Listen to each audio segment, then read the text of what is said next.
I want to start today by sharing with you something out of my personal bio, not my professional bio. And that's the fact that I'm a pilot by hobby.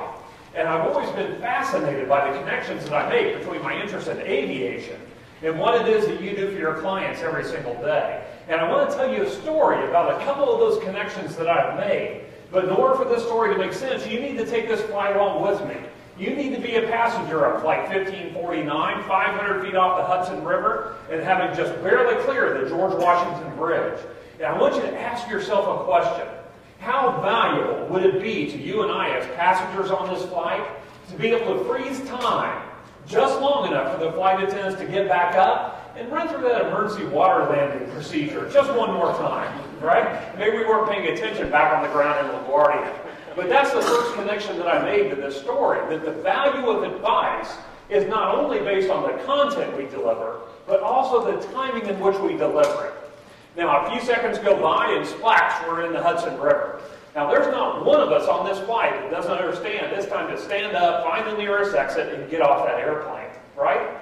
And that's the second connection that I made, that having clarity of purpose drives action. So putting those two connections in terms of what it is you do for your clients every single day, it's my belief that if we provide clients with timely and meaningful advice in sufficient quantity, that they're able to gain clarity, it's more likely that they'll take action. Look at the 2011 budget, because the obvious answer and what we hear from Washington is we just need to cut spending and cut it quickly. Well, the 2011 federal budget was $3.8 trillion. Again, the good news is we're coming in at $3.6 trillion. But 58% of the 2011 budget is being spent on mandatory entitlements.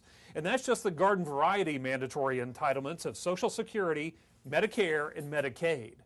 So we've talked about the changing demographics within the United States. What do you think is going to happen to that portion of the budget over the next 10, 15 years? It's just going to continue to expand, right? Now, 6% of our budget is currently being spent on debt service. And if you ask the White House, they tell us to expect that that portion of the budget will quadruple in the next 10 years. 23% of the budget is being spent on defense. So that's 87% of our budget that either historically won't change or cannot be changed without changing the law. Just for fun, I thought it would be interesting to look at this mandatory spending portion of our budget, and I included not only the entitlement spending, but also debt service, because obviously we need to pay that. So I want to look at that in dollar terms, and if you look at the budget, $3.6 trillion times 64% of the budget, the United States federal government in 2011 spent $2.3 trillion on Medicare, Medicaid, Social Security, and debt service. Now, I thought the more interesting question to ask, well, how much revenue does the federal government bring in from all federal tax receipts? And again, the budget tells us $3.6 trillion minus a $1.3 trillion deficit. The U.S. federal government's only bringing in $2.3 trillion. So that means we have financed 2 wars, every government agency, every social program, and stimulus, all by borrowing money. So you understand that this is not a sustainable environment that we find ourselves in. We hear that on the news all the time. And believe it or not, both parties understand this basic arithmetic. They understand the situation we're in, but they have very different views as to how to move forward. And I call those different views impediments for moving forward, because they come from all 3 parties: the President, the Republicans, and the Democrats. The President has said very plainly from his 2008 election campaign all the way through his road shows that he's on right now that he will not raise taxes on any families earning less than $250,000. Despite the fact that a report came out in late April, early May of this year that said 45% of American families paid 0 federal income taxes. You probably heard that statistic, right? I think there was a more interesting statistic in that same report, but it didn't get nearly as much press. It actually said that 45% of American families actually received a positive cash flow from the federal government. Not just 0, a positive cash flow. Now, I know there's some double counting there. You have Social Security recipients who are still working, and so they would be double counted. But that's a relatively small number. Bottom line is, the situation we find ourselves in, we have this environment of 55% of American families paying into the system and 45% of American families taking out. And it's simply not a long-term workable scenario. But the Republicans aren't any better. They're saying we're not going to raise taxes on anyone. despite the fact that the United States federal revenue is at a inflation-adjusted level less than lower than it's been since 1958. Now, the Democrats, they said they will not entertain any solutions on the back of retiree benefits, entitlements. Now, that makes all the sense in the world for people who are 65 now or 70 or 75 in retirement. It makes no sense at all for individuals who are 20 and 25 and 30 years old who have time to adjust their planning with the help of individuals such as yourself. So if you think about it, that's really the battlefield that every issue our country is facing has to be fought on. And I'm going to come back to that battlefield discussion and move to is jobs. Surely we can all agree we need more jobs, and we certainly do. But I really see this boiling down to a short-term versus a long-term dilemma. And what I mean by that is deficit reduction, as the Republicans have put forward, is by definition anti-jobs in the short and intermediate term. Now, the Republicans would argue that it sets us up much more favorably long-term for economic growth, and that's true. But it definitely is anti-jobs in the short run.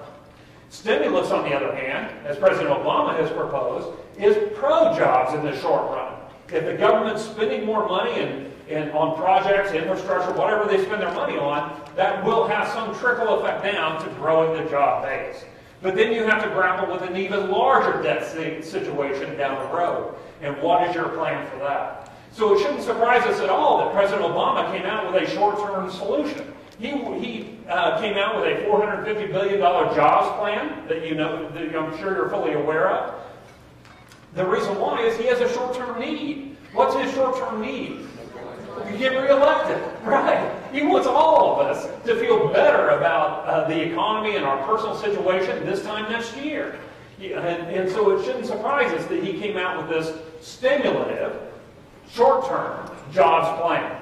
Now, we know the jobs bill died in a procedural vote in the Senate. So what you're seeing now is the Senate Democrats pulling this jobs bill apart and seeing if they can find anywhere for compromise within the jobs bill. I think they also have another motive. Because the first thing they pulled out was state aid. State aid was specifically designed to give the states more money so they could either maintain employment levels or hire new teachers, police, and firemen. Of course, it died because the Republicans will not approve any additional spending, and that's given President Obama something to add to his stump speech, that the Republicans won't even support teachers and firemen and policemen. The second thing that they pulled out was infrastructure. Now, we all know that we have an infrastructure issue in the United States. The bottom line is spending on infrastructure today will not get approved by Republicans. We know that. Again, adding to the president's stump speech and so forth. Now, one area that I do think there is potential compromise is around the Social Security tax reduction. As you know, in 2011, the employees are paying less in payroll taxes. Now, what President Obama is suggesting here is that in 2012 only, both employees and employers will pay 50% of their tax liability. 6.2%, they'll only pay 3.1%. Now, what's interesting about that, you probably read this week that Social Security in 2012, if this tax cut goes into play, will actually not be able to fund itself. So they'll have to go into the general account, i.e. more debt for the United States, to supplement the spending within Social Security. And sadly, I think you would all agree, you understand how Social Security works. In the time when Social Security is feeling the stress of the baby boomers coming into retirement, we're actually shorting the amount of money that we're putting into the trust fund, which I think we would all agree makes no sense at all. But I think Republicans would have a very hard time not signing this bill. They would have a very hard time signing it because they said, we want to reduce taxes.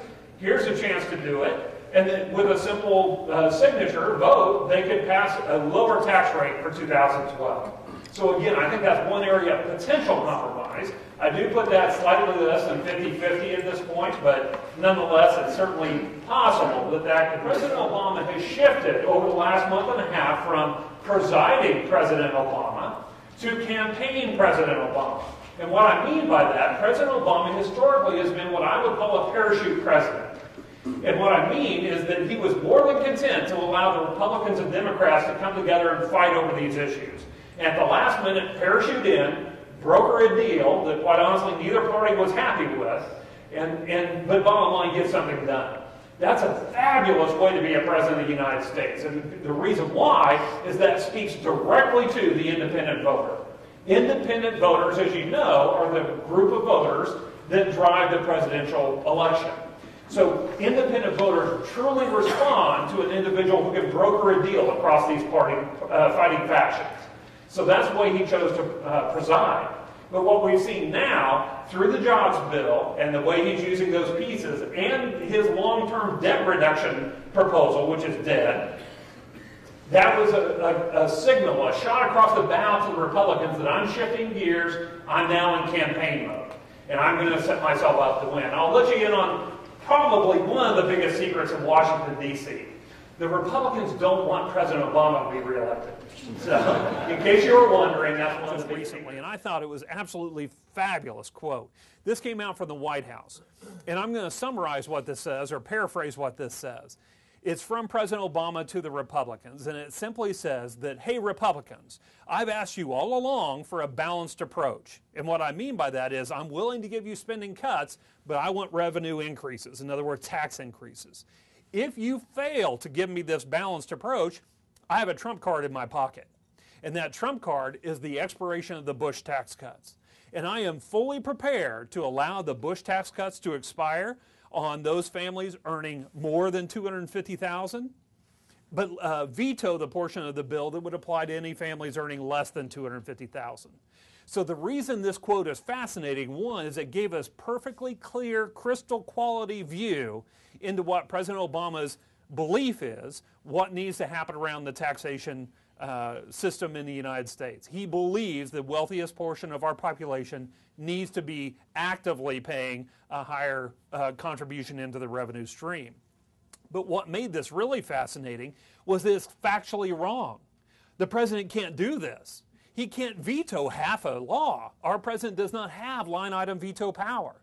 So he'll be in a situation during that lame duck session next November and December and early January that he will be forced to make a decision of letting the Bush tax cuts expire on everyone or no one. That is his only choice unless Congress puts forth a more thoughtful approach to tax reform.